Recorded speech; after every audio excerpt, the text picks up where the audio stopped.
Radio Madhuban 90.4 FM पर दोस्तों आप सभी का स्वागत है मन की आंखों से इस कार्यक्रम में। लगातार हम नए नए व्यक्तित्व से और एक नए टैलेंट से एक नए विचार और विचारों के साथ साथ एक नए अनुभवों से हम जुड़ते जा रहे हैं और बहुत कुछ सीखने समझने की कोशिश कर रहे हैं। दोस्तों मन की आंखों से एक ऐसा कार्यक्रम है जहां पर हम हमेशा जीवन की एक नई पहलू को छूने की समझने की कोशिश करते।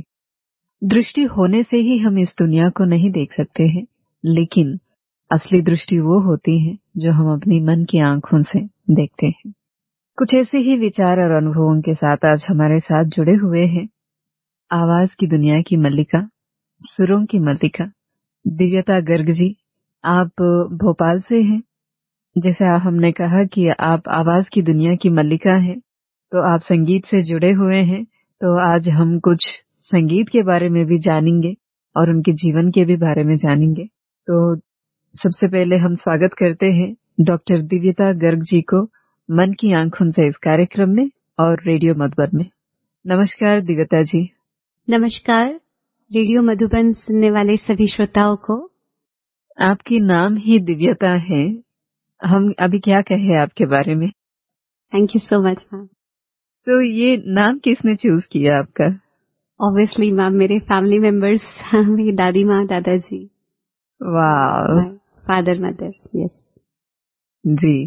तो मतलब आपकी राशि के अनुसार दा या डी से रखना था, इसीलिए दिव्यता रखा है? नहीं, या नहीं कुछ मैम, उन्होंने शायद कुछ ऐसा महसूस किया बचपन में मेरे लिए कि वो मुझे कुछ अलग या कुछ डिफरेंटली एक अच्छी लाइफ या एक अच्छे डिफरेंट वे में मेरे जो है परवरिश करना चाहते हैं, तो इसलिए उन्हें लगा कि नाम भी फिर कुछ अलग ही होना चाहिए। बहुत सुंदर। बहुत कम लोग ये दिव्यता नाम रखते हैं। दिव्या हमने बहुत बार सुना है नाम, लेकिन दिव्यता जो है हम पहली बार नाम सुन रहे हैं। लेकिन बहुत सुंदर नाम है ये दिव्यता। यूजुअली हम देवताओं के लिए कहते हैं, मंदिरों में हम जब जाते हैं उनकी अंदर उनके चेहरे से जो दिव्यता या जो नूर होता है वो बहुत ही अनोखी होती है, और मैं समझती हूँ कि आप भी ऐसे ही हैं। Thank you ma'am. तो दिव्यता जी, आप संगीत से जुड़े हुए हैं, आवाज की दुनिया से जुड़े हुए हैं, तो हम आपकी इस सफर के बारे में सबसे पहले जानना चाहते हैं कि आपका संगीत के साथ का जो जुड़ाव या पहला प्यार कब और कैसे शुरू हुआ? मैम मुझे तो लगता है जब से मैंने होश संभाला है, थोड़ा कुछ समझ आया है, तो मैंने अपने आप को म्यूजिक के साथ ही पाया है। और अगर हम बहुत पहले की बात कहे, जब बच्चा एक बोलना भी नहीं जानता है और अपने माँ बाप को ही पहचानता है या नहीं भी पहचानता है, तो बहुत ही छोटी उस एज में 2 या 3 महीने की भी एज में जब कभी रोया करती थी तो मुझे ऐसा बताया करते हैं मेरी फैमिली मेंबर्स की मुझे कुछ पर्टिकुलर सॉन्ग्स थे जो सुना दिए जाते थे तो फटाफट मेरा रोना भी बंद, दूध पीना भी शुरू, सोना भी शुरू और सारी एक्टिविटीज मेरी बिल्कुल नॉर्मल हो जाती थी। तो मुझे लगता है कि जैसा मेरे पेरेंट्स भी मुझे बताते हैं, ग्रैंड पेरेंट्स की शुरू से ही बहुत रुझान था म्यूजिक की तरफ। और ये भी था कि कहीं कुछ सुनती थी गाना या कहीं कुछ सुनने में आ जाती थी कोई धुन, तो बहुत एक अलग सा अट्रैक्शन या बहुत उस तरफ कंसंट्रेशन मेरा हो जाता था। तो मेरे फैमिली मेंबर्स ने इस बात को नोटिस किया और बहुत छोटी एज से ही उन्होंने मुझे म्यूजिक की ट्रेनिंग देने का और म्यूजिक की फील्ड में आगे बढ़ाने का उनका मन बनाया। और धीरे धीरे मेरा रुझान बढ़ता गया म्यूजिक की तरफ और मैं सीखती चली गई। जैसे एकेडमिक में हम लोग नर्सरी, प्राइमरी, सेकेंडरी और उसके बाद कॉलेज, यूनिवर्सिटीज सब कंप्लीट करते हैं, ऐसे ही म्यूजिक भी मेरे लिए रहा। कुछ अलग नहीं था, वो पढ़ाई से हटके नहीं था मेरे लिए। एक बिल्कुल ऐसा लाइफ का एक ऐसा मतलब पार्ट था जिसके बिना मैं अपने आप को कभी आज भी इमेजिन नहीं कर पाती हूँ। तो मैंने काफी अच्छे अच्छे मेरे गुरुजन रहे, बहुत गुणीजनों से सीखा मैंने बचपन से लेके अब तक। और सभी के नाम ले पाना तो संभव नहीं है क्योंकि प्रत्यक्ष और अप्रत्यक्ष रूप से भी मैंने बहुत लोगों से सीखा, बहुत लोगों से, मतलब यहाँ तक कि जो हमारे प्लेबैक सिंगर्स हैं वो भी मेरे इंस्पिरेशन रहे हैं, लता ताई, आशा जी और भी मतलब बहुत सारे दिग्गज लोग।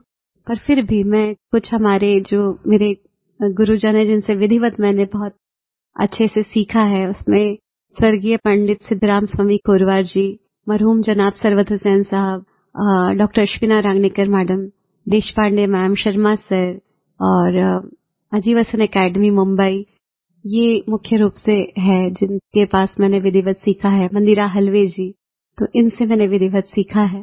तो इनका प्रभाव भी बहुत रहा है मेरे संगीत पर और मेरे जीवन पर भी। निश्चित रूप से इनकी बातों का, इनके विचारों का, इनकी जीवन शैली का, सोचने का, इन सब का प्रभाव मुझ पे रहा है।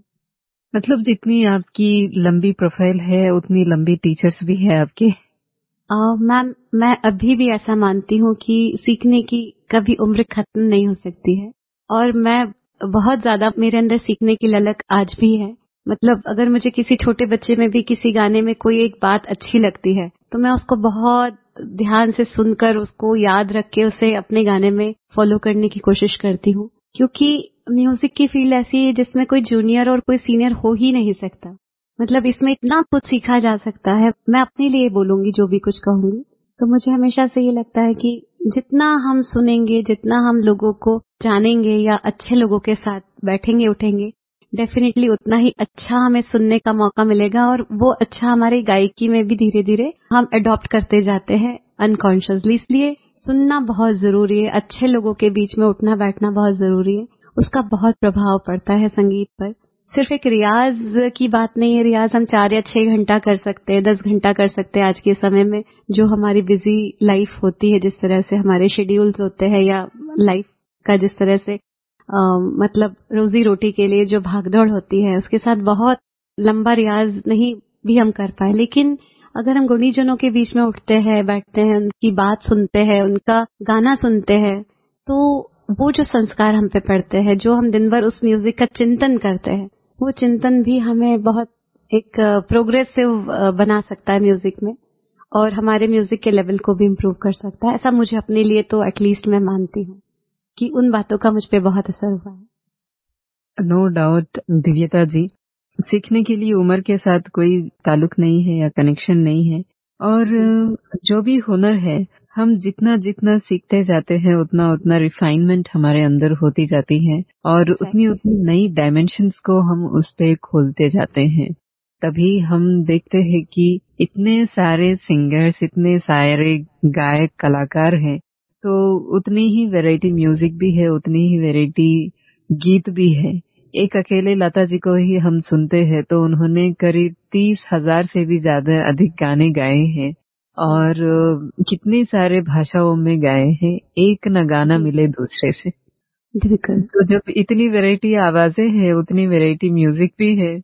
एक बात और भी जोड़ना चाहूंगी आपकी इसी बात के साथ कि इतने बड़े बड़े कलाकार हमारे सामने अपने आप में इंसाइक्लोपीडिया है। ये चाहे लता दीदी है, चाहे आशा जी है, या जितने भी बॉलीवुड में हम सिंगर्स, अच्छे सिंगर्स देखते हैं, रफी साहब है, किशोर जी है, सब बहुत यूनिक और बहुत उनकी जो टैलेंट था वो एक दूसरे से बिल्कुल अपोजिट था। लेकिन उनका, जैसे आपने कहा, एक गाना दूसरे से नहीं मिलता था, पर सीखने की ललक मुझे लगता है उनके अंदर आखिरी सांस तक रही, तभी जाके वो इतना अच्छे लेवल पे लास्ट तक भी उनकी जो परफॉर्मेंस रही, चाहे लता ताई की हो, चाहे किशोर दा की, रफी साहब की, मुकेश साहब की, आखिरी तक भी जो परफॉर्मेंस थी वो उनकी बिल्कुल यूनिक थी, क्योंकि कहीं ना कहीं उनके अंदर भी सीखने की चाहत थी। तो मैम, यही जो सीखने की चाहत है, ललक है, शायद इसी वजह से कलाकार जी पाता है या बहुत सालों तक, बहुत समय तक लोगों को याद भी रहता है। सही कहा आपने दिव्यता जी। संगीत के बारे में हम फिर से आते हैं। हम थोड़ा सा जीवन के बारे में भी जानना चाहते हैं, आपके जीवन के बारे में, आपकी जो ये दृष्टि के बारे में हो, कैसे ये दृष्टि आपकी चली गई और आपका बचपन कैसा रहा, आपकी पढ़ाई, इन चीजों के बारे में आप थोड़ा सा प्रकाश डालें। जी मैम, जैसा आपने कहा कि मैं भोपाल से बिलोंग करती हूँ और बहुत ही अच्छी फैमिली में मेरा जन्म हुआ है और काफी म्यूजिकल फैमिली रही है हमारी। तो किसी भी चीज की कोई कमी नहीं थी फैमिली में और मैं सबसे बड़ी हूँ भाई बहनों में और मुझसे छोटा ब्रदर है और उससे छोटी एक बहन है। तो मेरा शुरू में अच्छा विजन था, एज अ जनरल चाइल्ड ही मैं रही हूँ और पूरा अच्छे से मैं देख पाती थी। लेकिन एट द एज ऑफ 6 और 7 मेरा विजन कम होना शुरू हुआ और फैमिली मेंबर्स को ये थोड़ा नोटिस होने लगा, मम्मी पापा को, दादी दादाजी को, कि थोड़ा सा प्रॉब्लम आ रहा है विजन में। तो उन्होंने ट्रीटमेंट स्टार्ट करवाया और पता किया तो मालूम पड़ा रेटिना पिगमेंटोसा है, तो जिसकी वजह से विजन जो है वो धीरे धीरे कम होता जा रहा है। और डॉक्टर्स ने कह दिया था कि इसका कोई ट्रीटमेंट नहीं है और एक समय के बाद हो सकता है जितना ये देख पाती है उतना भी ये ना देख पाए और विजन पूरा चला जाए। अब वो कितने साल में होगा ये कोई नहीं कह। तो बहुत मेंटली प्रिपेयर्ड थे मेरे पेरेंट्स इस बात को लेके, और मुझे भी बताया गया था शुरू से। तो खैर मुझे तो मैम जो म्यूजिक की रोशनी थी मेरे लाइफ में, तो मुझे ऐसा कभी लगा ही नहीं कि विजन मेरा जा रहा है, कम हो रहा है और कोई ऐसी प्रॉब्लम है जिसकी वजह से मैं कुछ कर नहीं पा रही हूँ या कोई काम मेरा उस वजह से रुक गया। ऐसा कभी मैंने महसूस ही नहीं किया, क्योंकि आंखों की रोशनी भले ही गई लेकिन मेरे पूरे परिवार ने मेरी आंखों की रोशनी बनकर और मेरे संगीत ने मेरी ताकत बनके हमेशा साथ दिया हर कदम पे। और एज अ जनरल स्टूडेंट मेरी जो एजुकेशन हुई वो सारी जनरल स्कूल में हुई, नॉर्मल बच्चों के साथ रेगुलर स्टूडेंट के रूप में, और मैं स्कूल और कॉलेजेस में भी टॉप 2-3 में रही हमेशा से। और मैंने ग्रेजुएशन के बाद पोस्ट ग्रेजुएशन सोशियोलॉजी और म्यूजिक सब्जेक्ट से किया, दोनों में मैं गोल्ड मेडलिस्ट रही और यूनिवर्सिटी टॉपर भी थी। और फिर पीएचडी मैंने किया ग्वालियर से जीवाजी यूनिवर्सिटी, और वहां पे मेरे पीएचडी का जो टॉपिक था वो था भारतीय शास्त्रीय संगीत के क्षेत्र में प्रौद्योगिकी एवं वैज्ञानिक उपकरणों का योगदान गायन वादन के विशेष संदर्भ में। तो ये टॉपिक भी पूरा टेक्नोलॉजी पर बेस्ड था, तो काफी चैलेंजिंग टॉपिक था ये, क्योंकि इस पे ज्यादा कुछ रिसर्च नहीं हुई थी और बहुत मतलब अलग हटके टॉपिक था ये म्यूजिक के मामले में। तो काफी ज्यादा उसमें मेहनत की उस पीएचडी के लिए। और साथ साथ म्यूजिक में भी मेरा यहाँ पर अलग अलग मैं यूनिवर्सिटीज की एग्जाम देती रही, संगीत प्रभाकर, संगीत विशारद, संगीत रत्न, कोविद, ये सब भी मैंने किया, अलंकार भी किया। अलग अलग यूनिवर्सिटीज और संगीत समितियों से मैं अपने स्कूल और कॉलेज एजुकेशन के साथ साथ डिग्रीज भी लेती रही और बकायदा मेरा म्यूजिक चलता रहा। पर इस सब सिचुएशंस में मेरे फैमिली मेंबर्स ने, मेरे ब्रदर सिस्टर ने बहुत बहुत साथ दिया मैम, और वो मेरी रियल स्ट्रेंथ थे। कभी भी कोई बात होती थी या कुछ भी प्रॉब्लम आती थी तो हमेशा मेरे पेरेंट्स सपोर्ट करते थे। एक और बात थी मैम, मैंने ब्रेल लिपि नहीं सीखा था और मुझे विजुअली चैलेंज की लाइफ में कैसे मोबिलिटी होती है, कैसे आना जाना करते हैं, कैसे ब्रेल लिपि पढ़ते हैं, हॉस्टल में क्या होता है पढ़ना, आई डिडंट नो दैट, क्योंकि ये सारा कुछ एजुकेशन मेरा घर में मेरे पेरेंट्स के सपोर्ट से हुआ। स्कूल जाती थी रेगुलर, अपने फ्रेंड्स की नोटबुक लेकर घर में मैं आती थी, उस नोटबुक से मेरी मदर पूरे नोट्स नोट डाउन करती थी। उस समय कैसेट्स और टेप रिकॉर्डर चलते थे मैम मेरे स्कूल टाइम तक। तो कॉलेज में आते आते सीडी प्लेयर वगैरह सब चल गए थे और लैपटॉप भी चल गया था। तो मम्मी पूरा रिकॉर्डिंग करती थी, उसे सुन सुन के मैं लर्न करती थी। और जब एग्जाम टाइम होता था तो 1 साल जूनियर राइटर जैसा कि सबको मिलता है वैसे मुझे भी मिला करता था। तो इस तरीके से पूरी पढ़ाई हुई मेरी, और इस दौरान कोई स्पेशल एजुकेशन या कुछ अलग से ट्रेनिंग मैंने नहीं ले पाई थी मैं, क्योंकि शायद हमारा लैक ऑफ अवेयरनेस भी था। और मैंने थोड़ा ब्रेल सीखने की कोशिश की जब मैं क्लास 8-9 में, लेकिन चूंकि मैम मुझे इतनी आदत हो गई थी कैसेट्स पे मम्मी की पूरे आवाज में क्वेश्चन आंसर सुनना, याद करना, पढ़ना, मम्मी रीडिंग पूरा करके सुनाती थी। और जब बड़ी क्लासेस में गए, कॉलेज में आए और 11th-12th में आर्ट्स मैंने जब लिया, तो वहां पर जैसे मैंने सोशियोलॉजी लिया या हिस्ट्री सब्जेक्ट था, तो उसमें जितनी ही बुक हिस्ट्री की, सोशियोलॉजी की, ऑथर्स की होती थी सब खरीद लेते थे मार्केट से, 4-5-6 ऑथर की जो भी बुक है, और फिर उसमें से पूरा मम्मी पढ़ के सुनाती थी। उसमें से मैं अंडरलाइन करवाती थी, हाँ ये यहाँ लेना है, ये लेना है, ये नहीं लेना है। तो पूरी बुक्स मेरी आज भी वो रखी हुई है जिसमें अंडरलाइन किए हुए हैं पेंसिल से, और नंबरिंग डली होती थी, ये 1st नंबर पे लिखना है, ये 2nd पे लिखना है। तो इस तरह से मम्मी वो पूरे मुझे पढ़ के सुनाती थी, फिर मैं उन्हें अंडरलाइन जो करवाती जाती थी उसे वो नोट डाउन करती थी, फिर कैसेट में रिकॉर्ड होता था। तो जैसे जैसे मैं 11th क्लास में आई, 11 से वो स्टडी थोड़ी और टफ हो गई मैम, क्योंकि काफी सारी बुक्स मिलती थी पढ़ने के लिए। 10 तक तो ये था कि स्कूल से नोट्स मिल जाते थे, उससे चल जाता था वहां तक काम। तो इस तरह से चला, और बहुत ज्यादा शौक था पढ़ने का मुझे, बहुत ही ज्यादा। जब तक मतलब एक एक बुक का एक एक टॉपिक ना पढ़ लूं तब तक इन्हें मजा ही नहीं आता था। तो कुल मिला के 2 बहुत पागलपन वाले शौक थे, बहुत ज्यादा पढ़ने का भी और म्यूजिक के का भी। तो ये 2 शौक बहुत ज्यादा थे उस समय। तो आपने कहाँ तक पढ़ाई किया है? मैम मेरा पीएचडी हुआ है म्यूजिक में और आगे मैं डिलीट करने के मूड में हूँ अभी, और वो मैं बहुत जल्दी ही उसके लिए भी प्रोसेस करने वाली हूँ। ओके, मतलब जो नॉर्मल एजुकेशन है वो कहाँ तक की आपने? वो भी मैम मेरा पीएचडी तक हुआ है, नॉर्मल एजुकेशन पूरा जी।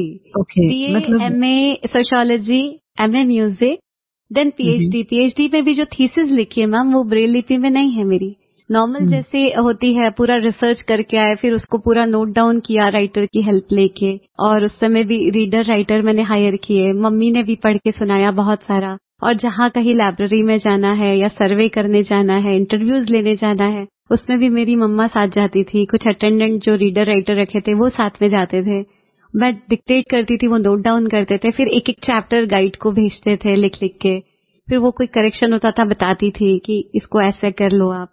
तो डॉक्टर स्मिता सहस्रबुद्धे मैम जो प्रोफेसर है केआरजी में ग्वालियर में, बहुत उनका सपोर्टिव मेरे लिए अप्रोच था और बहुत सपोर्ट करती थी, बहुत अच्छे से गाइड किया उन्होंने। तो मैं भोपाल में थी और वो ग्वालियर में, तो हम लोग मेल भी करते थे कई बार, या जाके मैं उनसे डिस्कस करती थी टॉपिक्स। तो इस तरीके से फिर पूरा जब फाइनल होता गया, फिर एक एक चैप्टर टाइप हुआ, टाइप होने के बाद पूरी थीसिस बनी, फिर उसका वाइवा हुआ। इस तरह से जैसे एक जनरल स्टूडेंट्स का होता है मैम, सब कुछ वैसा ही था, कुछ अलग नहीं था, कुछ वैसा नहीं था। और जनरली जब हम नॉर्मल एजुकेशन लेते हैं तो इसी प्रोसेस से हर विजुअली इम्पेयर्ड को भी गुजरना होता है, कुछ उसके लिए अलग से नहीं होता है मैम। भले ही पढ़ाई ब्रेल से हो जाए विजुअली इम्पेयर्ड की, लेकिन एग्जाम देने के समय राइटर लगता है, पढ़ने के लिए भी रीडर लगता है, तो वो सब मेरा वैसा ही चला। मुझे लगता है आपके साथ आपकी मम्मी को भी डॉक्टरेट देना चाहिए। मैम वो सिर्फ कॉलेज का 2nd ईयर करके उनकी मैरिज हो गई थी, और वो भी मराठी मीडियम से। वो कहती है आज मुझे कि तुम तो डिग्री वाली डॉक्टर हो और मैं विदाउट डिग्री वाली पीएचडी होल्डर डॉक्टर हूँ। क्योंकि सच में उन्होंने बहुत मेहनत की है मेरे साथ। हाँ, आपको पढ़ाने के लिए उन्होंने सबसे पहले पढ़ाई किया और आपको याद दिलाने के लिए उन्होंने रिकॉर्ड किया, तो उन्होंने इक्वली मेहनत किया आपके साथ। जी, ये बस इतना है कि वो एग्जाम नहीं लिखा है। एग्जाम नहीं लिखा और डिग्री नहीं मिली उन्हें ऑफिशियल जैसे दुनिया की नजरों में, लेकिन मेरे हिसाब से मेरी मम्मा डॉक्टरेट है। क्योंकि उन्होंने वो सब कुछ किया मेरे लिए, जो आज डॉक्टरेट होने के बाद जितना नॉलेज मुझे है उतना ही नॉलेज विदाउट डिग्री की वो डॉक्टर है, लेकिन वो भी डॉक्टरेट। क्या उनसे भी हम बात कर सकते हैं? मैम एट प्रेजेंट तो यहाँ नहीं है मम्मी। अच्छा, तो अभी यहाँ पे आपके हस्बैंड हैं? जी मैम। ओके, चलो अच्छी बात है। तो दिव्यता जी, आपको पढ़ाई से इतना प्यार है और आप पीएचडी तक पढ़ाई करके भी अभी आगे पढ़ने की इच्छा रख रहे हैं।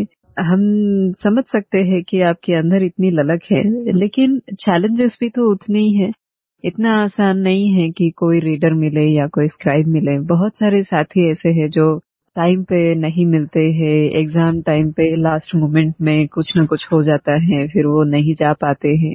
तो ऐसे भी आपने चैलेंजेस फेस किया? या मैम बहुत बार, मतलब मैं कहूंगी कि हर एग्जाम से पहले बच्चे रिवीजन करके जाते थे और मैं बहुत सारा टेंशन और बहुत सारा स्ट्रगल करके जाती थी। मेरा एक ही विश होता था कि काश मेरा ये एग्जाम बिना किसी टेंशन के क्लियर हो जाए, मैं एग्जाम दे पाऊं। मतलब लोगों का टेंशन ये होता था कि जो मैंने पढ़ा है वही पेपर में आना चाहिए, पर मुझे ये टेंशन होता था कि मेरा राइटर टाइम पे आना चाहिए और मेरा ये एग्जाम हो जाना चाहिए। एग्जाम किसी भी वजह से मेरा रुकना नहीं चाहिए। मैं हमेशा से ये मेरे लिए रहता था कि राइटर को लेके बहुत टेंशन्स रहते थे एग्जाम टाइम में, और पूरे समय ये एक मन में रहता था कि राइटर को टाइम पे आना है और एग्जाम मेरा अच्छे से हो जाए। बस ये चीज मन में आती थी, क्योंकि पढ़ाई तो मेरी हो जाती थी, बट राइटर को लेके बहुत एक मतलब स्ट्रगल चलते थे मैम।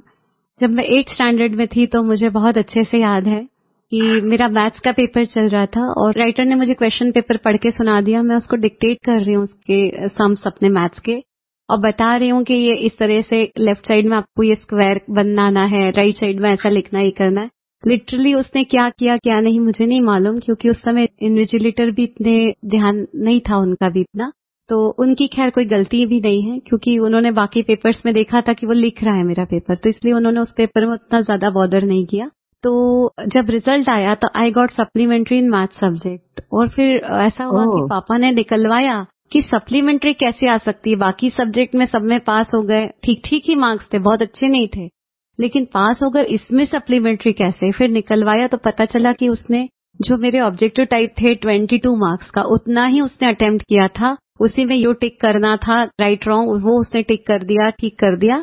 बाकी सारे जो क्वेश्चंस के मैं आंसर बता रही थी उसमें सिर्फ वो ड्राइंग बनाता चला गया, और ये कॉपी दिखाई गई उस समय। और दिखाने के बाद, क्योंकि मुझे बिलीव नहीं था कि ऐसा कैसे हो सकता है कि मैथ्स में इतना खराब मेरा परफॉर्मेंस हो गया, और मैंने राइटर के लिए तो सोचा ही नहीं था कि वो ऐसा कर सकता है।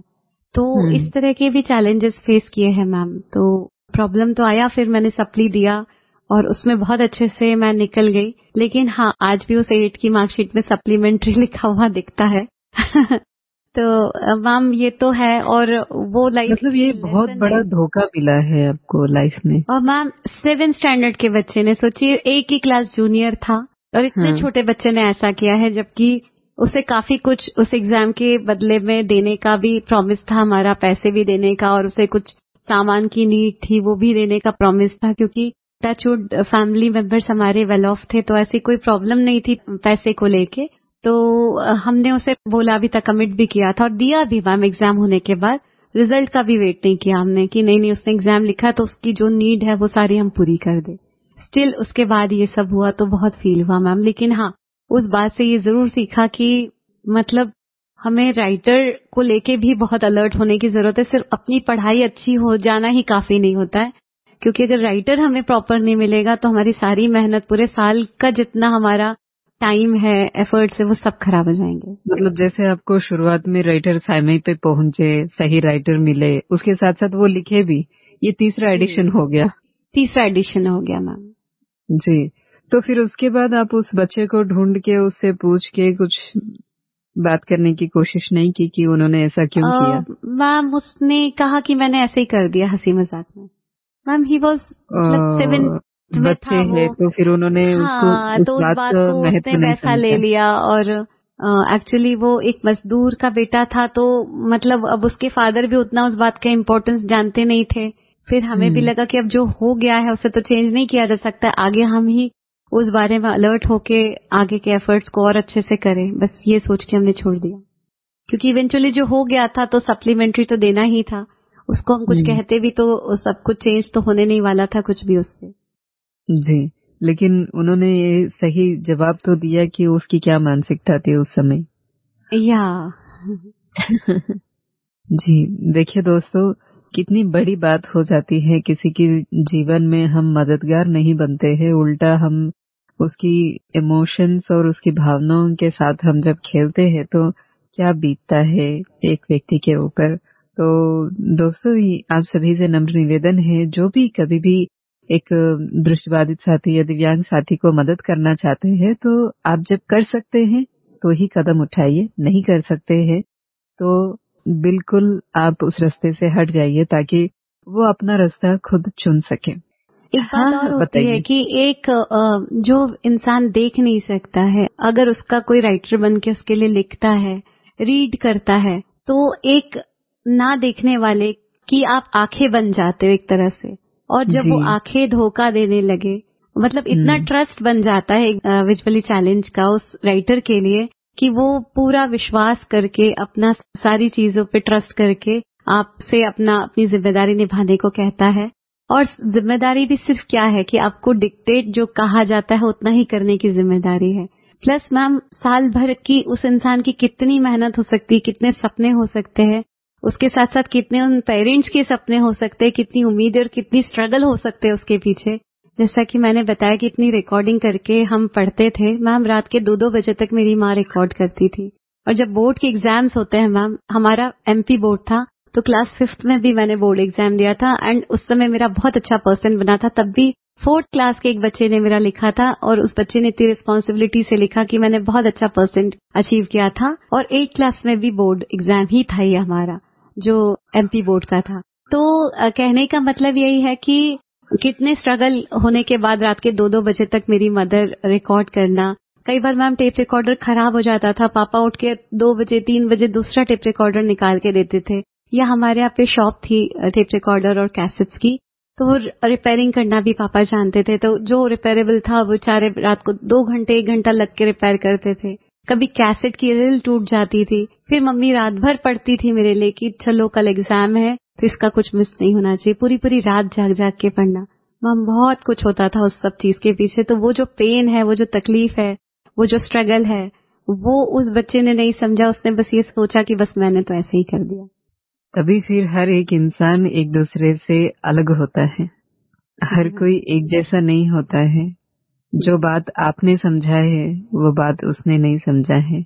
इसीलिए हम कहते हैं इस दुनिया को या जीवन को जीने के लिए सिर्फ ये स्थूल आंखें नहीं, मन की आंखें होना बहुत जरूरी है। क्योंकि इंसान भावनाओं का भूखा रहता है, जब उसकी भावनाओं को ठेस पहुंचती है उसको संभालना बहुत मुश्किल होता है। हाथ पैर में चोट लगती है फिर भी चल जाता है, लेकिन जब उनकी भावनाओं को ठेस पहुंचती है तो वो संभालना बहुत मुश्किल हो जाता है। दिव्यता जी, हम आपकी बचपन की, आपकी पढ़ाई की, कॉलेज की इस जर्नी को जान रहे हैं। तो कॉलेज लाइफ कैसी रही? दोस्त कैसे थे, चाहे वो स्कूल में हो या कॉलेज में हो? आपकी फैमिली तो आपके लिए मदद कर रही है, बहुत मेहनत कर रहे हैं, आपके पेरेंट्स, रात तक पढ़ना, मम्मी, ये सभी चीजें, लेकिन फ्रेंड्स कैसे थे? कोई आपसे दोस्ती करने की इच्छा रखते थे? बहुत अच्छे थे ma'am, friends are too good. और आज भी अगर मुझे कोई कहे कि ऐसी कौन सी चीज है जो आप अपने लाइफ में फिर से चाहेंगे, तो मैं यही कहूंगी school and college life with my दोस्त फ्रेंड्स, जो मेरे दोस्त स्कूल कॉलेज में थे उनके ही साथ। बहुत ही सुंदर, बहुत ही प्यारी मैम, और इतना साथ दिया है दोस्तों ने मेरा। मैम ये सोचिए कि कल हमारे मतलब एग्जाम्स है और आज वो फ्रेंड्स मुझे नोटबुक देने को तैयार है, नहीं दिव्यता तुम ले जाओ, नोट कर लेना और शाम को कॉपी पहुंचा देना। आज के समय में मैम मिस करते हैं हम बच्चों की बीच में ये फीलिंग्स या ये अंडरस्टैंडिंग या ये केयर या ये कंसर्न कि एक दूसरे का कोई इतना भी ध्यान रख सकता है, पर उस समय ये फीलिंग बहुत ज्यादा थी मैम। और मेरे लिए तो बहुत बहुत मतलब जान छिड़कते थे मेरे सारे फ्रेंड्स, और आज भी मैम उन सबके साथ मेरी वही बॉन्डिंग है और आज भी सबसे बात होती है और बहुत अच्छा लगता है। तो फ्रेंड्स तो बहुत ही अच्छे थे मैम। इवन कॉलेज टाइम में तो ये होता था कि जैसे मेरे ब्रदर छोड़ते थे कॉलेज या पापा छोड़ देते थे कॉलेज, तो पूरे कॉलेज में अपने दोस्तों के साथ ही आना जाना, घूमना फिरना, और लौटते में मेरी कोई फ्रेंड मुझे स्कूटी से छोड़ देगी, कोई अपनी एक्टिवा से छोड़ देगी, तो ऐसे मतलब दोस्तों के साथ आना जाना ये बहुत हुआ मैम। और कॉलेज में मैंने एनएसएस भी ज्वाइन किया था। एनएसएस के थ्रू मैं कैंप में भी गई हूँ, अटेंड किए, सी और बी सर्टिफिकेट भी मुझे मिले हैं कैंप में, और सीबी भी मैंने क्वालिफाई किया है, प्रोजेक्ट भी बनाए हैं। तो ट्राइब में जा के 10 दिन के कैंप अटेंड करना, फिर वहां पे एक जो ग्रुप बनते हैं 10-10 बच्चों के, तो एक बार उस ग्रुप का टर्न खाना बनाने का भी आता है, तो उसमें सबके लिए 50-100 लोगों के लिए रोटी का आटा लगाना और लोई बनाना, सब्जी काटना, तो बड़ा इंटरेस्टिंग और बहुत अच्छा होता था। और जहां मेरे फ्रेंड्स देखते थे कि मुझे दिक्कत हो रही है, तो कहते थे दिव्यता एक काम करो, तुम ये वाला काम ज्यादा अच्छा और कर पाओगी, तुम ये वाला काम छोड़ो, ये करो, तुम ये वाला काम और अच्छा कर सकती हो। तो वो ये नहीं कहते थे कि तुम ये नहीं कर सकती हो, ये कहते थे तुम ये और अच्छा कर लोगी, तो तुम इस काम को मुझे दे दो, ये तुम कर लो, ये ज्यादा अच्छा कर लोगी। जैसे रोटी बेलने में मुझे जैसे कभी कभी दिक्कत होता था, गोल नहीं होती थी, तो उन्हें ये दिखता था 2-3 रोटी थोड़ा सा इंडिया का नक्शा बन रहा है, कहते दिव्यता एक काम करो, तुम आलू छीलो, इतना बढ़िया तुम आलू छील लोगी मस्त एकदम, और जल्दी जल्दी भी कर लोगी, हमसे आलू नहीं छिल रहा है, तो तुम ये रोटी छोड़ो, तुम आलू छीलने का काम करके दो, तुम ये जल्दी जल्दी कर लोगे और हमसे पहले ही कर लोगे, हम तो नहीं कर पा रहे। जबकि ऐसा नहीं होता था कि वो नहीं कर सकते, बट मैम वो प्यार, वो वे उनका कि हर्ट किए बिना उस बात को वो कहते थे, तो वो सब बहुत मिस करती हूँ मैम। वो बहुत अच्छा था, वो लाइफ का पार्ट था। वाकई में जब एक पॉजिटिविटी के साथ कोई इंसान एक दूसरे के साथ जब जुड़ जाता है तो फिर जीवन कितना आसान हो जाता है। बहुत अच्छी बात है। तो आपने जब एनएसएस ज्वाइन किया, इतनी सारी एक्टिविटीज की, कभी आपको डर नहीं लगा मैं क्या कर पाऊंगी, क्या नहीं कर पाऊंगी? फिर आपकी टीचर्स ने भी आपको छुट्टी दे दी है, आप देख नहीं सकते, ये ट्रेकिंग करना, ये सब चीजें बहुत मुश्किल है, फिर जंगल में जाएंगे, आपको कुछ हो जाएगा, फिर कौन जिम्मेवारी लेंगे? Correct ma'am. हुआ था एक जो प्रोफेसर थे मेन जो लेके जा रहे थे, तो उन्होंने एनएसएस में तो मुझे बहुत खुशी खुशी रखा कॉलेज में, और कहा कि हमारे लिए बहुत प्राउड की बात है और आपको देख के दूसरे लोग भी इंस्पिरेशन लेंगे। और सबको कहती थी देखो तुम लोग सीखो, और वो जब उसका एक साइड वीक होने के बाद भी वो ऐसा कर रही, तो मैं उनसे तुरंत बोली मैम मेरा ये साइड वीक नहीं है, मेरा ये स्ट्रेंथ है, तो ये मेरे लिए वीकनेस नहीं है और मेरे लिए मतलब ये स्ट्रेंथ है। तो बोली देखो कितना उसका मोटिवेशन अच्छा है। लेकिन जब कैंप जाने की बात आई तो मैंने सबसे पहले फॉर्म भर के दिया, तो उन्होंने कहा नहीं बेटा हम नहीं ले जा सकते आपको, आपकी जिम्मेदारी नहीं ले पाएंगे, अगर कुछ हो गया तो मतलब क्या हम नहीं ध्यान दे पाएंगे 50-100 लड़कियों के बीच। तो हमने कहा मैम नहीं होगा। बोले नहीं मैं जानती हूँ लड़कियां बहुत सेल्फिश होती है, सब वहां जाके बदल जाएंगी, जो आज तुमसे दोस्ती रखी है सब इधर उधर हो जाएंगी और कोई साथ नहीं देगा। तो मैम वो मेरी ही फ्रेंड्स थी जिन्होंने ये प्रॉमिस किया, एश्योर किया कि मैम बिल्कुल शिकायत नहीं आएगी, दिव्यता को ले चलिए मैम, हम अपनी जिम्मेदारी पे इसको ले जाने के लिए तैयार है, हम अपनी जिम्मेदारी पे ले जाएंगे, आपको बिल्कुल परेशानी नहीं होगी मैम, हम आपको लिख के कंसेंट देने को तैयार है। तो मैम ने उनकी जिम्मेदारी पे मुझे यस कर दिया, बहुत डरते डरते यस किया उन्होंने। लास्ट मोमेंट तक बस में चढ़ने के बाद भी बेटा एक बार और विचार कर लो, 10 दिन की बात है और कोई किसी का साथ नहीं देता है, आप समझो इस बात को, मैं बहुत अनुभवी हूँ, आप जितने साल के नहीं उतने से ज्यादा मेरा एक्सपीरियंस है, बहुत उन्होंने कहा। बस मैंने हाथ ही जोड़े उनके आगे, कहा मैम प्लीज सिर्फ एक चांस मैम, मैं सब आपकी बात मानती हूँ लेकिन मैम बस एक रिक्वेस्ट है, अगर आपको 1 दिन 2 दिन बाद भी लगेगा ना तो मैं वापस आ जाऊंगी, मुझे सिर्फ एक चांस दे दीजिए। तो उन्होंने कहा ओके बेटा तुम जब इतना सोच रही हो तो मैं मना नहीं कर रही हूँ। फिर उन्होंने यस कर दिया।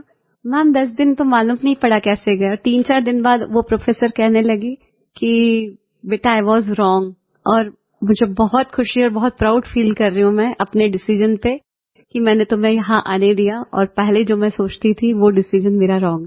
तो मैम बहुत मेरे दोस्तों ने साथ दिया और बहुत अच्छा लगता था। चैलेंज तो बहुत आते थे मैम कैंप में, क्योंकि सच बात है जंगल में भी जाना और ट्राइब्स के बीच में जाके विमेन्स को अवेयर करना, तो वो सब बहुत मुश्किल काम था। लेकिन मैं मेरे ग्रुप की लीडर रहती थी और रिपोर्टिंग मैं डिक्टेट करती थी और बाकी मेरी फ्रेंड्स बैठ के लिखती थी।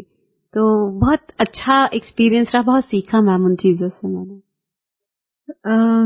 दिव्यता जी आपने बहुत अच्छी बात निकाली है कि महिलाओं को समझाना, गांव में जाना आदिवासियों के बीच में, यहाँ पर आबू रोड में भी, हमारी आबू के आसपास में गांव में भी ज्यादातर आदिवासी लोग रहते हैं, आदिवासी क्षेत्र है ये। तो यहाँ की आदिवासी महिलाओं के लिए आप क्या प्रेरणा देना चाहेंगे? मैम मेरे हिसाब से तो मैं एक बात यही कहना चाहती हूँ कि हर इंसान में अपने अंदर एक ताकत, एक शक्ति होती है, बस कुछ लोग उसे समझते हैं, कुछ नहीं समझते हैं। और महिलाओं में शायद बहुत सारी बातें उन्हें जो बचपन से जो उन्हें सिखाया जाता है, कॉम्प्रोमाइज, एडजस्टमेंट, हर सिचुएशन में अपने आप को ढालना, सेटिस्फेक्शन, और जो शब्द उनके साथ जोड़ दिए जाते हैं, दया और टॉलरेंस, ये सब की मूर्ति, मतलब दया, सहानुभूति, सबकी मूर्ति महिला को ही माना जाता है और वो होती भी है, नो डाउट होती है, उनके अंदर वो सब गुण बहुत होते हैं। तो जो बचपन से जो परवरिश होती है जिसकी वजह से वो कहीं ना कहीं अपनी स्ट्रेंथ को पहचान नहीं पाती है, मैं ये नहीं कहूंगी कि ये सब बातें उनकी वीकनेसेस है, नहीं, ये उनकी ताकत है। लेकिन इस ताकत को किस तरह से इस्तेमाल करना है ये उन महिलाओं को जरूर सीखना चाहिए और सभी को सीखना चाहिए। और साथ में एक बात और जोड़ूंगी कि हम खुद ही, मतलब जो हमारी बहनें हैं या हम जो फीमेल्स हैं, हमें पहले तो अपनी खुद हमारी एक दूसरे की रिस्पेक्ट, अपने कम्युनिटी की रिस्पेक्ट करना बहुत जरूरी है। आज हम देखते हैं कि फैमिली में भी अगर हम देखें तो मदर भी अपनी बेटी को कहीं ना कहीं अगर मार्शल आर्ट की या कराटे की ट्रेनिंग देने की बात कहती है तो कहीं ना कहीं रात को आने जाने के लिए वो वरीड भी रहती है। तो स्ट्रांग बनाने की बहुत जरूरत है। ऐसे ही मैम जैसे कोई ऑफिस में भी अगर बॉस लेडी है तो वो अपने जो एम्प्लॉय है, लेडी एम्प्लॉय, उन्हें दबाने की कोशिश करते हैं, सास बहू को दबाने की कोशिश करते हैं, बहू भी सास को दबाने। तो जब तक हम अपने कम्युनिटी को रिस्पेक्ट नहीं देंगे, हम जब तक एक दूसरे से बराबरी का व्यवहार नहीं करेंगे, एक दूसरे को समान नहीं समझेंगे, तब तक कोई भी हमें बराबर नहीं मानेगा। मतलब जीने का जो अधिकार है हमारा, उसे पूरे तरीके से हमें मिल नहीं पाएगा वो अधिकार। कहने का मतलब ये है कि हमारा जो अधिकार है जीवन जीने का, वो अधिकार हम तभी ले पाएंगे जब हम अपने प्रति जागरूक बनेंगे और ये समझेंगे कि हम भी उतने ही इम्पोर्टेंट है जितना कि एक मेल पर्सन है। और मेल डोमिनेट करता इसलिए है क्योंकि हम फीमेल्स ही फीमेल्स को डोमिनेट करते हैं, हम एक दूसरे को दबाते हैं, कभी रीति रिवाज के नाम पे, कभी पावर के नाम पे, कभी डर के नाम पे, कभी सेफ्टी के नाम पे। तो ये जब तक हमारे अंदर से नहीं जाएगा तब तक मुझे लगता है हम जागरूक भी नहीं बनेंगे और एम्पावर्ड भी नहीं हो पाएंगे। सही कहा आपने। जब एक माँ अपनी बेटी को अपनी जान दे सकती है तो अपनी सास बहू भी एक दूसरे के लिए जान दे सकते हैं। बस इतना है कि वो भी उस सास बहू के रिश्ते में माँ बेटे की रिश्ता एक दूसरे को ढूंढ ले तो कितना सुंदर जीवन होगा उसमें भी।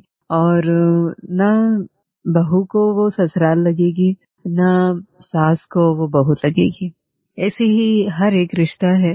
ननंद अपने भाभी को बड़ी दीदी समझ ले, तो इस तरीके से हम अपनी सगे भाई बहनों की तरह ही अगर रहते हैं तो उसमें कितना प्यार और अपनापन और एक फैमिली की तरह हम रह सकते हैं। दिव्यता जी, आप तो सुरों की मल्लिका हैं, लेकिन हम सिर्फ आवाज से ही संतुष्ट नहीं हो सकते हैं। हम आपकी भावनाओं को समझ रहे हैं कि आपके अंदर कितना प्यार है, कितनी गहरी बातें हैं, चाहे वो महिला सशक्तिकरण को लेकर के हो या अपनी खुद के जीवन है या दृष्टिबाधिता, इन सभी चीजों को लेकर के। अभी हम आपसे एक गाना सुनना चाहते हैं। मैम, अभी हमारा जो 8 मार्च का दिन हम मनाते हैं बहुत ही धूमधाम से महिला दिवस के उपलक्ष्य में, ये एक गीत मैंने गाया हुआ है और वही गीत मैं गाना चाहूंगी आपके लिए। सुनो सुनो मेरी आवाज।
Thank you ma'am. वंडरफुल। बहुत सुंदर दिव्यता जी। जैसा आपका नाम है वैसा आपका संगीत और आपकी भावनाएं हैं, इतना सुंदर है कि एकदम मिष्टी जैसा। तो स्वीट। माँ सरस्वती और गुरुजनों का आशीर्वाद है मैम। जी, ये जो आवाज में मिठास है वो क्या प्रैक्टिस करते करते ऐसा हो जाता है या बचपन से आप इतने ही मीठे थे? बेसिकली मैम, मेरा वॉइस गॉड गिफ्टेड नहीं है ना? अच्छा। नहीं है बोलूंगी जी। मैंने इस वॉइस के लिए बहुत मेहनत की है और आवाज सुर में था मेरा शुरू से। सुर का समझ भी था, इंटरेस्ट भी बहुत था, लेकिन वॉइस इतना स्वीट नहीं था मैम बचपन में। तो रियाज बहुत किया है, प्रैक्टिस बहुत की है और बहुत प्रॉपर वे में म्यूजिक को समझने की बहुत कोशिश की है। और मुझे ऐसा लगता है अगर मैं अपनी लाइफ को मुड़ के देखूं तो कुछ भी मुझे लाइफ में ऐसा नहीं मिला है जो कह सकते कि बहुत आसानी से मिल गया हो। बहुत बहुत स्ट्रगल रहे, बहुत चैलेंजेस रहे हर चीज के पीछे। मतलब मैं आज के समय में देखूं जो आजकल के बच्चे हैं, जिस तरह से सोशल मीडिया और प्लेटफॉर्म्स अलग अलग और अपॉर्चुनिटीज है, बहुत सारे सीखने के लिए उनके पास गुरु भी है, ऑनलाइन सोर्सेज भी है, परफॉर्मेंस के लिए भी बहुत कुछ है। ऐसा बहुत ही कम था मैम उस समय तो। और मतलब बड़ा मुश्किल होता था अगर एक गुरु से अपने दूसरे गुरु पे भी स्विच कर लिया या थोड़ा बहुत उनसे गाइडेंस लेने लगे तो बड़ा मतलब उस बात को लेके भी बड़ा एक प्रॉब्लमैटिक सिचुएशन बन जाता था। तो बहुत स्ट्रगल वाला पीरियड था मैम, तो इजी नहीं था कुछ भी मेरे लिए। जैसे कहते हैं ना, हर मुश्किल के बाद एक आसान रास्ता निकलता है, तो आपका जीवन उसका एक अच्छा उदाहरण है। अभी आसान रास्ता निकला नहीं है, निकलेगा जरूर कभी ना कभी। अभी तो मुश्किलें चल ही रही है, पर हाँ उम्मीद है कि इस मुश्किलें चल रही है तो वही बात है ना मैम, मुश्किलें चल रही है तो हमें मजबूत करने के लिए चल रही है। अगर हम आसानी से जी लेते तो शायद मुझे लगता है कि इतनी मेहनत करने की मेरे अंदर इच्छा भी ना हो पाती या इतनी मेहनत मैं कर नहीं पाती। अगर जीवन में चैलेंज नहीं होता है तो हम कुछ साबित नहीं कर सकते हैं। जी मैम। तो जैसे आपने कहा कि हर मुश्किल हमें मजबूत करती है, तो हमें प्रत्यक्ष भी करती है कि हम क्या हैं, हमारी ताकत क्या है। हम कई बार उन मुश्किलों का सामना करते करते खुद को भी पहचानने लगते हैं कि हम कितने मजबूत हैं। बिल्कुल मैम, होता है ऐसा। तो कोई भी रास्ता साफ नहीं होता है, थोड़ा साफ होता है तो उसके बाद उतार चढ़ाव आता ही है। ये जीवन ऐसा ही है। तो दिव्यता जी, आपने इस महिला सशक्तिकरण के बारे में बातचीत किया और आप अपनी बचपन और अपनी माँ के बारे में भी बातचीत किया। जब आप अपने जीवन में इतना सक्सेस देख रहे हैं, इतने हजारों परफॉर्मेंसेस आपने किए हैं, बहुत सारे डिफरेंट प्लेटफॉर्म्स में आपने किया है और कोविड की टाइम पे भी आप खाली नहीं रहे हैं, ऑनलाइन में भी आपने परफॉर्मेंसेस किया है। आप अपनी माँ के लिए क्या कहना चाहेंगे इस प्लेटफॉर्म से?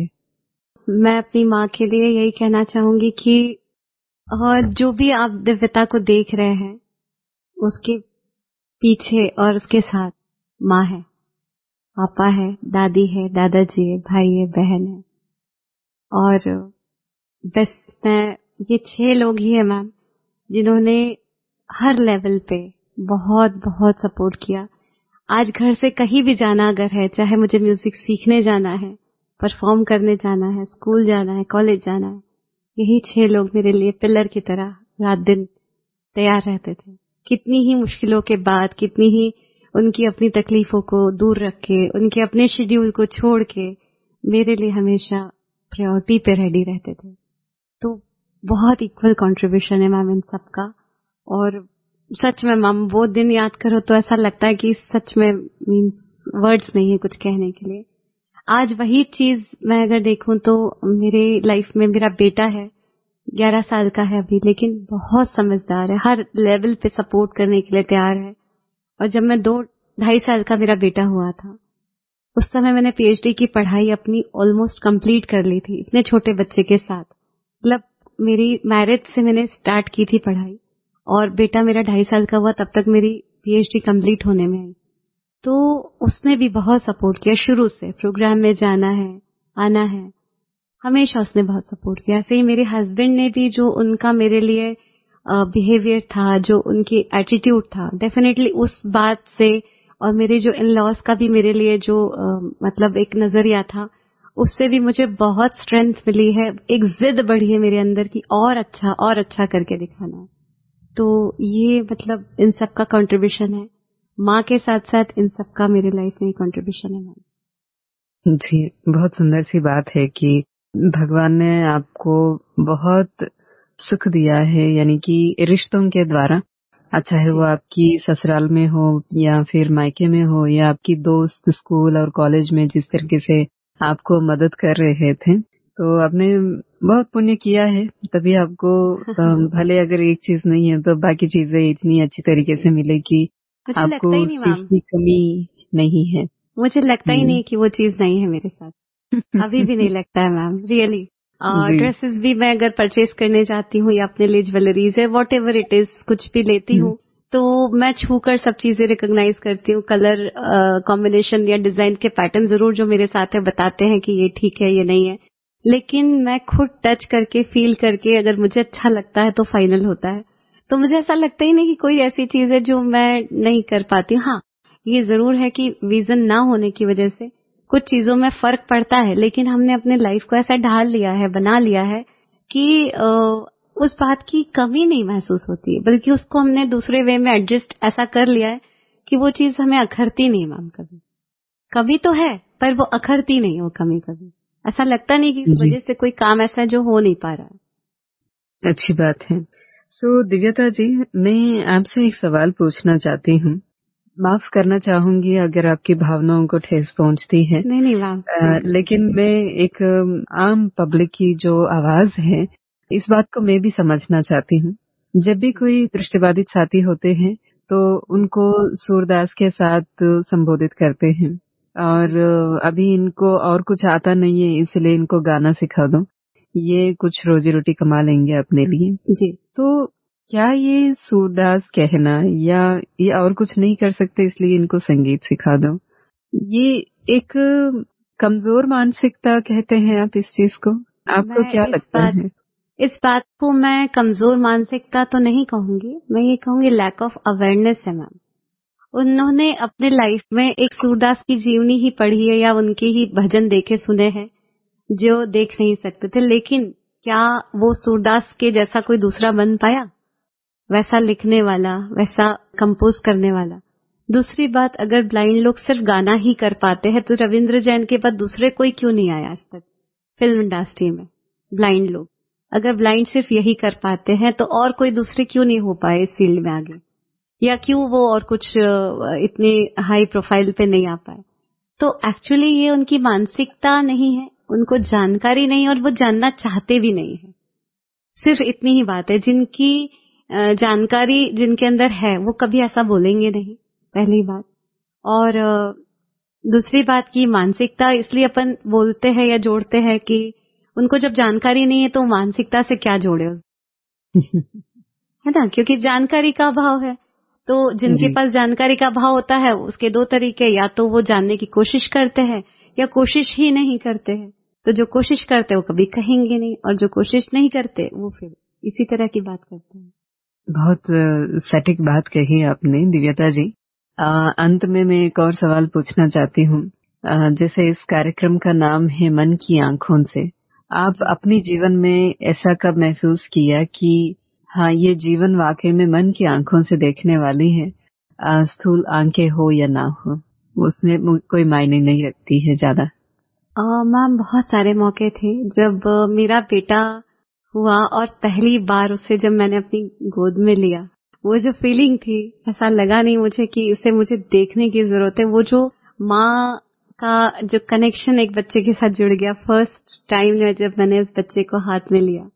ऐसे ही जब मुझे हमारे भूतपूर्व राष्ट्रपति प्रणब मुखर्जी जी, जो नहीं रहे हमारे बीच, उन्होंने जब मुझे नेशनल अवार्ड दिया 2014 में, वो जो मोमेंट था, उनसे जब मैं खड़े होके दो बात कर पाई, उनसे कह पाई, वो जो मोमेंट था, ऐसा लगा नहीं कि मुझे उनकी तरफ देखना है या कुछ है। वो जो पल थे वो इतनी खुशी वाले थे कि उसको मैंने जिया।